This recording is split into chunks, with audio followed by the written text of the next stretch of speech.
Is this inextricable tie between culture, religion, ethnicity that most people don't fully understand, that is unique and, how can I say it, so strong with Jews worldwide. There is a, I mean, I used to say early on when I was a kid, I'd say, when I was a young senator, I'd say, if I were a Jew, I'd be a Zionist. I am a Zionist. You don't have to be a Jew to be a Zionist. While some American progressives and liberals have claimed Israel is the cause or at least the beneficiary of the current Iraq war, Biden takes a different view. When the Baker Commission filed its report saying peace in Israel is related to Iraq, if you may, I was the first and only person in the Congress to point out, if tomorrow peace broke out in between Israelis and Palestinians, does anybody think there wouldn't be a full-blown war in Iraq? And conversely, if Iraq were transported to Mars, does anyone think there would not be the terrorism visited upon the Israelis every day? And so let's get it straight. Israel is not the cause of Iraq. Iraq, being settled or not settled, has nothing to do with Israel's conduct. The second part is people should understand by now, this should be crystal clear, that Israel is the single greatest strength America has in the Middle East. I always say to my friends when they say those things to you, I say, imagine our circumstance in the world were there no Israel. How many battleships would there be? How many troops would be stationed? Jonathan Pollard has been held in American prison for the past 22 years. While Senator Biden hinted at possible leniency, the senator made it clear he would not grant Pollard a pardon. Now, there's a rationale, in my view, why Pollard should be given leniency. There's a rationale for that. But there is not a rationale to say, no, what happened did not happen and should be pardoned. And my worry is that if we were to move, if I were president, to go and pardon Pollard, you didn't ask me that question, right, but to pardon Pollard would make a lie out of the notion that there are certain rules, period. You cannot give classified information, period, even to a friend. If this were Great Britain, it would be the same thing. Times of Israel headliner, government move to enlist Shin Bet to fight rising crime splits Arab Israelis. A government decision to step up Shin Bet involvement in fighting rising organized crime in Arab communities finds Arab Israelis divided, with some firmly opposed and others desperate for a solution to combat the escalating violence.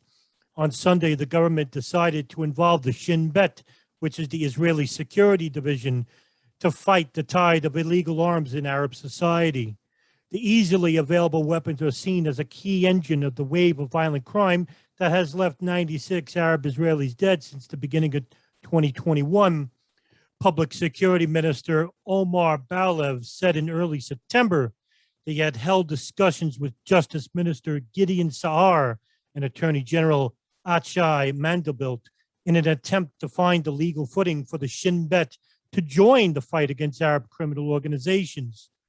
The intelligence agency is best known for operating against Palestinian terror activity over the Green Line. Its methods are invasive, relentless, and seemingly effective in cracking down on Palestinian terror tactics against Israeli civilians. The Shin Bet can't prevent suspects from meeting lawyers, hold them for years without charges, and wield technological tools that allow them to provide precise intelligence with little oversight by civilian courts. Israel deems such measures a necessary evil in the fight to prevent Palestinian terror tactics, implementing them against Israeli citizens engaged in criminal activity, however, would be another matter entirely.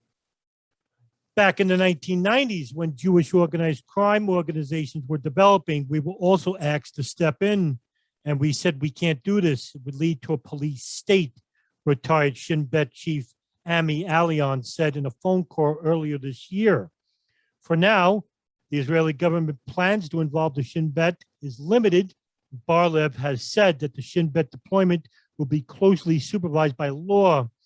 The 2002 law, known as the Shin Bet law, governs the Shin Bet's activities and places it under Knesset supervision. We need to find the fine line where the Shin Bet can assist police and also where the Shin Bet must not get involved. Barlev told a conference of Israeli lawyers in early September. We're talking about very specific, sensitive situations here with guidance from the Attorney General. But these are sophisticated criminal gangs with international networks. There is a threat on a whole different level against Israeli sovereignty and national security, Barlev continued. Over the past years, Arab Israelis have been sharply rising violent gang associations in broad daylight, gunfire at the honors of local mayors, thousands of illegal, easily accessible guns. Both government officials and civil society experts say the violence is the bitter fruit of decades of state neglect. Over half of Arab Israelis live under the poverty line. Their towns and cities often have crumbling infrastructure, poor public services, and few job prospects, leading young people to collaborate with organized crime for a quick buck. When organized crime rackets operated in Jewish Israeli cities near the turn of the 21st century, law enforcement agencies conducted painstaking, complex investigations to end the violence. When Jewish crime syndicates were active in Jewish cities, the Israeli state never turned to the intelligence services or the Shin Bet, said al-Hilm, mayor of the Samir Mohammed, who opposes the measure. Our position has always been clear. We're citizens of the state. As such, the police is the addressee for the concerns about personal security, said Walid Ayar, mayor of the Madud Yosur's director of the National Council of Arab Mayors. But Arab Israelis also charge that police have failed to enforce the law in their communities for years. The vast majority of homicides in Arab towns remain unsolved, although many Arab Israelis say the identities of killers and crime families are well known to both residents and authorities. With the police either unable or unwilling to stem the violence, proponents say the security agency could help crack down on organized crime rackets and lock up the murderers, using an intelligence network honed for fighting terror groups. The Shin Bet shouldn't replace the police. It's not the Shin Bet's job, but it can help the police with intelligence capabilities and intelligence infrastructure that only the Shin Bet has. Intelligence work can be done to aid the police with the police in front of the Shin Bet and the Shin Bet behind, said former Shin Bet commander Arik Barbing. The Shin Bet already closely monitors Arab Israeli cities and towns to track extremist groups and prevent nationalist terrorism, Barbing had said. He also went on to say that whoever these Arabs are, they're Shin Bet, and it's the Shin Bet, not the police, who gives the governments its updates on what's happening in Arab Israeli society. Arab Israelis have long decided the widespread security presence in their daily lives and derided them. For decades, Shin Bet officials in the education ministry were specifically charged with signing off on Arab teachers and principals to ensure that incitement was not being taught in Arab Israeli schools. The practice was officially discontinued in 2005 following a court battle. Arab mayors were the first to demand increased Shin Bet involvement back in February, according to Arab officials who have participated in policy roundtables with the government. Badi Hasidi, who claims Hebrew University's criminology department, said that some Arab Israelis support the maneuver as a kind of cry of despair. He also went on to say that people are desperate for a quick response by law enforcement that brings immediate results, and the civil apparatus can't move that way. It will take a long time, and you need evidence, and so on. Even long-time Arab Israeli anti-violence activists have expressed cautious support for involving the agency. It don't oppose any agency joining the fight on this condition that they stick to the issue alone. We don't want to see the Shin Bet and the state again impose a system of military rule in Arab society, said Sheikh Kamal Ryan, who founded the anti-violence nonprofit Aman after his son was killed by unknown gunmen in 2009. Current Shin Bet chief Nadav Ayarim is said to oppose increasing the Shin Bet's involvement. The shadowy agency is concerned that its methods and sources could be revealed in criminal cases, which have far more scrutiny than in national security courts. Moreover, it is unclear whether the Shin Bet's intelligence capabilities could help the police prosecute the heads of criminal organizations.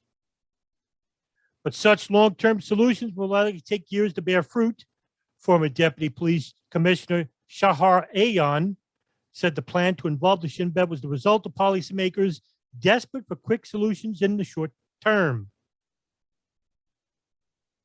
That's the end of the article. According to the Jerusalem Post, the headliner, Abbas invites all Israeli ministers to talk with him after Meretz visit. Palestinian Authority President Mahmoud Abbass invited all Israeli ministers to visit Ramallah and talk with him after he hosted a delegation from the Meretz party on Sunday night. We don't have to agree with one another. We just have to talk, Abbas told the Meretz delegation. It included party head and health minister Nitzan Horowitz, regional cooperation minister Iswael Farej, and Meretz faction head M.K. Mikal Rosen. Meretz politicians have visited Abbas in the past when they were in the opposition, but this time, and the first time, they have done so as members of the government. However, former prime minister and current leader of the Likud Party, Benjamin Netanyahu, attacked Horowitz for meeting with Abbas, noting that he had left the COVID-19 cabinet meeting in order to do so. Likud faction head M.K. Yariv Levin said that the meeting showed that Horowitz cared more about meeting with the terrorist financier Abu Mazen than the health of Israeli citizens.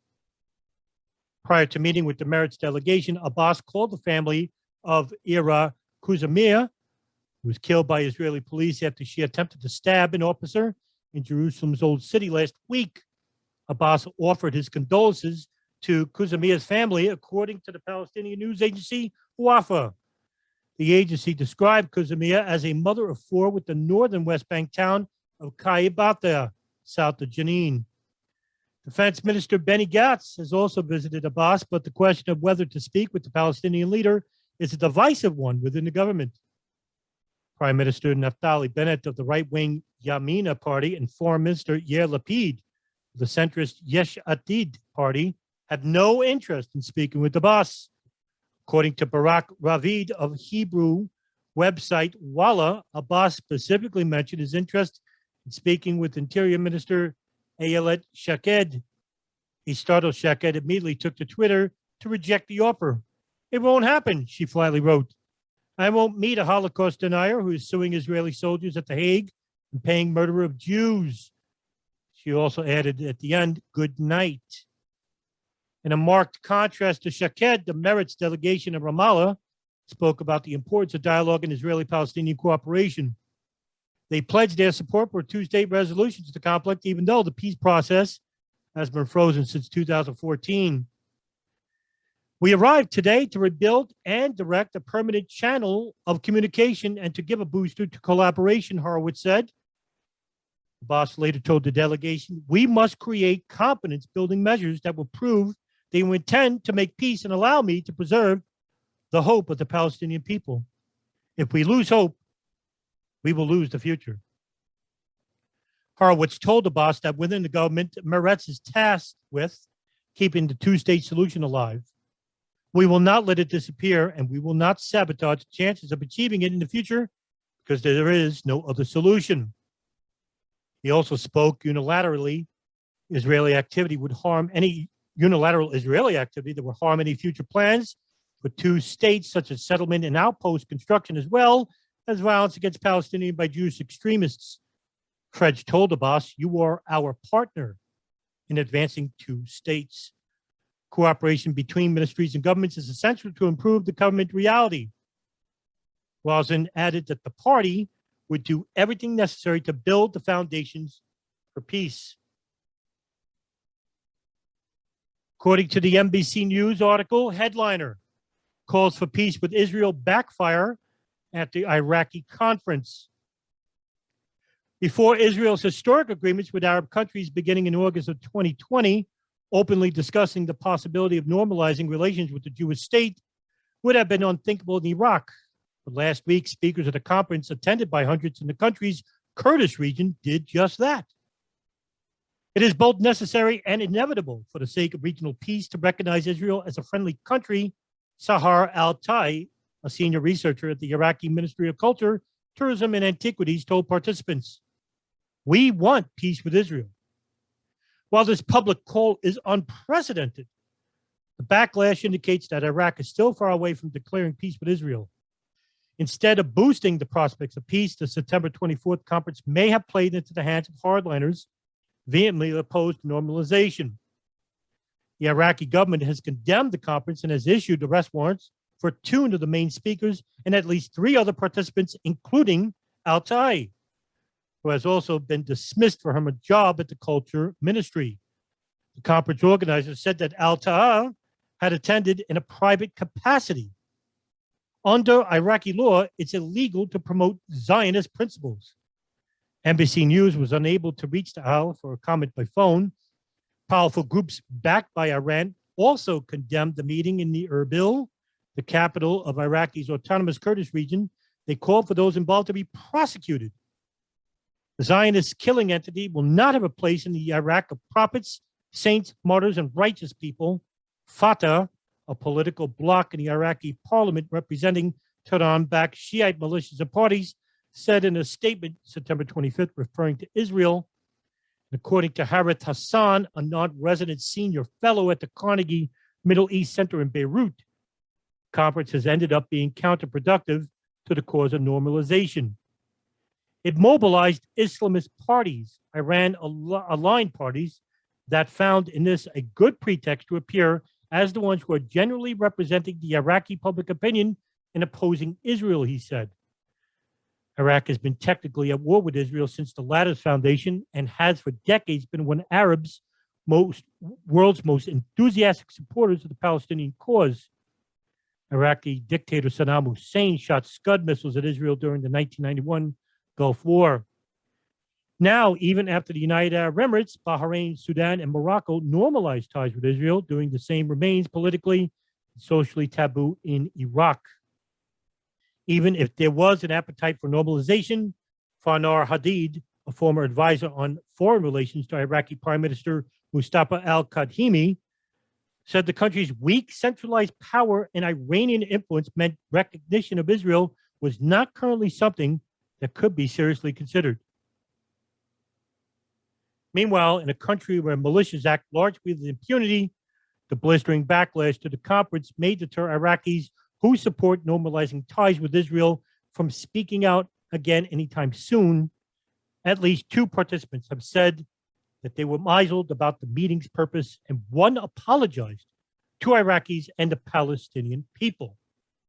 One of these was Sheikh Wissam al-Hardan, the leader of the Sons of Iraq Awakening Council, whose fighters joined U.S. troops in the war against al-Qaeda at the height of the Iraq War and later went on to fight the Islamic State terrorist group. Al-Hardan's name appeared on the op-ed in the Wall Street Journal last month, calling for Iraq to establish full relations with Israel, and he was among the speakers at the event in Erbil, such as backlash to the conference built. He said in a video message posted online September 25th that he thought the meeting was about peace and tolerance among Iraqi people, and had been surprised that normalization with Israel was even mentioned in the statement he had read aloud at the event. Joseph Broad, president of the Center for Peace Communications, a New York-based group that promotes engagement between Israelis and their Arab neighbors, and organized the Erbil conference, said that al-Hardan had known what was in the speech. Local journalists said that al-Talal and Hardan remained in Erbil, where the Kurdish authorities have so far not arrested them. NBC News was unable to independently verify these reports. Kurdish authorities have in the past offered protection to Iraqi politicians who crossed the central government, so it would not be the first time Erbil defended Baghdad's orders. Despite the backlash, he said that the conference spoke to a much larger trend in Iraq and dismissed speculations that the peace initiative was being pushed from abroad. Millions of Iraqis want civil engagement and partnership with Israelis, but are prevented from saying this openly. Broad cited Iraqi engagement with the Israeli Minister of Foreign Affairs Facebook page in the Iraqi dialect, interviews with Iraqis over 7 years, and a poll by the Israeli Minister of Foreign Affairs to back up claims for widespread support for normalizing relations. The State Department official said that the U.S. government was not involved with the conference and learned about it after the fact. The Biden administration was supportive of efforts to deepen ties between Israel and countries in the region, the official added. There are no official statistics on how many Jews remain in Iraq today, but the Mir Tawag synagogue, the main synagogue in central Baghdad, is closed, and few Iraqis openly identify as Jewish. After America invaded Iraq in 2003, Iran emerged as a major power broker in that country, supporting Shiite Islamist parties and militias that have dominated it ever since. Analysts said the conference would be used by Iran-aligned groups as proof that there are people inside Iraq pushing for normalization with Israel. Haddad said that these groups have often used normalizations as a political slur to discredit and delegitimize opponents. This now allows them to be put to some imaginary flesh on an imaginary bone, he said. It's not new for Tehran's proxies to jeopardize and terrorize Iraqi dissenters into silence. What is new is that people for the first time are coming together publicly to call for peace. And that's the end of the article. Pretty disingenuous in its entirety, not knowing that the Iraqi militias are fighting against the U.S., Saudi, Israeli-backed Salafist groups that are trying to take control, more power of the country, one of which is the Islamic Khorasan group, which is a proxy group of the original Islamic State and the Levant, which has caused quite a disruption in Afghanistan with the recent bombings at the Kabul International Airport. However, Islamic State does have a presence in Iraq and are Saudi-backed. Meanwhile, the United States and the Israeli government continue to support the Saudi government. And just in the recent weeks, the United States gave a $3.3 billion deal to Israel, including $1 billion to be used for Israelis' defense, the Iron Dome. In this, the hegemony of the region is definitely up, not to just the Arabs, but to the Gulf states, Israel, and of course, the United States. Even though they are not from the region, they have a most domineering presence because they are the military backbone of Israel. But the reality is, as long as the Israeli government is led by its Likud influence, there will never be peace within the region, just in the same fashion as long as Saudi Arabia is led by the Wahhabi principles, which is supported by Great Britain and the United States coalition. There will never be peace within the Sunni and Shia world. As we all know, Saudi Arabia is at war with the Shia minority, which is the reason why these Wahhabi-led factions, such as Al-Nusra Front, Islamic State, are constantly at war, slaughtering, raping Yazidi, Shiite women, kidnapping children. Meanwhile, the United States, using their intelligence services, such as the Central Intelligence Agency, who once covertly used an operation to fund and train these groups to overthrow the Bashar al-Assad government in Syria, which thankfully ended under the previous administration, Donald Trump, in 2017. The operation was Timber Sycamore, but the operation ran for 6 years. And prior to that, during the civil war in Iraq, it was the U.S. who destabilized the country by liquidating its military and law enforcement, using L. Paul Bremer as the man who liquidated both entities, using Iraq Provisional Authority number 1 and number 2 to liquidate these entities, which caused complete chaos within the country, which was taken advantage by these militant proxy groups, which are covertly funded by the United States and overtly funded by Saudi Arabia. Meanwhile, it's Israel who actually allowed for these Islamist groups, such as al-Nusra, to wounded al-Nusra fighters to stay in hospitals in the Golan Heights, treated by Israeli doctors. And you can understand why there is so much turmoil within the region, because when you have these Arab countries that are in the pockets of the United States and Israel because of their enormous political influence in the region and around the world, it's the destabilization of these Shia minority countries, which are not playing ball with United States coalition and Israel and Saudi Arabia. It's been a war that's been going on for decades. And the only way to stop it is by stopping the powerful machine led by the United States government, the Israeli Likud Party, and the Saudi Wahhabi ideology. Is it a pipe dream? Or is it a reality?